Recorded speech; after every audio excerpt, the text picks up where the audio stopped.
Mga katrops, welcome back ulit kayo sa aking channel Sports React PH at ngayon nga ay pag-uusapan natin ang balitang bumabagsak ulit nga ang laro ni Russell Westbrook sa Los Angeles dahil kay James Harden.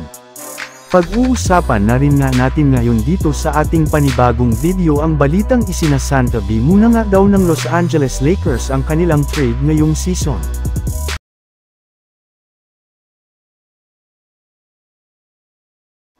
Madali nga mga katrops, nakuha ng Los Angeles Clippers noong nakaraang araw ang panalo sa kanilang game kontra sa kupunan ng Dallas Mavericks sa pangunguna ng kanilang player na si Paul George na nagtala ng 25 points, 9 rebounds at 4 assists sa kanyang 9 out of 19 shooting. Kaya dahil sa kanilang pagkapanalo ay 7 wins at 8 losses ang kanilang record sa standings ng Western Conference plus 4 na beses na rin naman nga silang nanalo sa kanilang huling 5 laro. Ngunit sa kabilangan ng mga pagkapanalo ng Clippers ay meron rin naman ng hindi magandang nangyayari ngayon sa kanilang point guard na si Russell Westbrook. Simula nga nang gumamit ang Clippers ng bagong rotation sa paglagay nila kay Russell Westbrook sa kanilang bench ay bumagsak na nga agad sa 8.6 points ang kanyang itinatalang numero sa kanilang nakalipas na 5 laro malayong malayo na sa kanyang dating ginagawang average.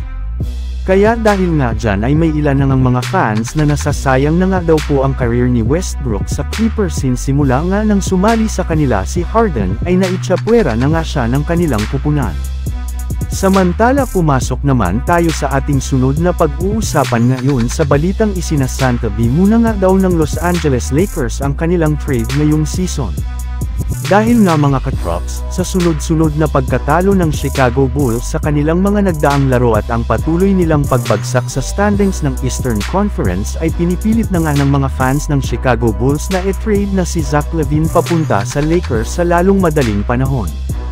Ngunit base rin naman nga sa pinakahuling inilabas na balita, kahit gustuhin man nga ng Bulls na ibigay si LaVine ay hindi na rin naman nga ito kukunin pa ng Lakers.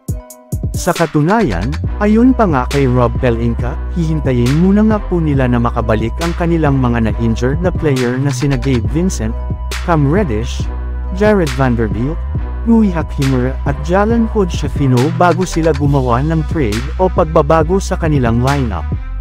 Yes, tama nga ang inyong narinig. Official muna ngang isinasantabi ng front office ng Lakers na gumawa ng kahit anumang trade simula sa December. Well, malayo-layo pa rin naman nga daw po ang trade deadline kaya magkakaroon pa nga sila ng sapat na oras para pag-isipan kung anong klaseng trade ang kanilang gagawin ngayon mapa 3-team trade man yan o 4-team trade. Ang sigurado lamang nga po daw ngayon sa Los Angeles Lakers ay babalik sa minutes restriction ang kanilang superstar na si LeBron James once na mabuo na ang kanilang lineup ngayong season.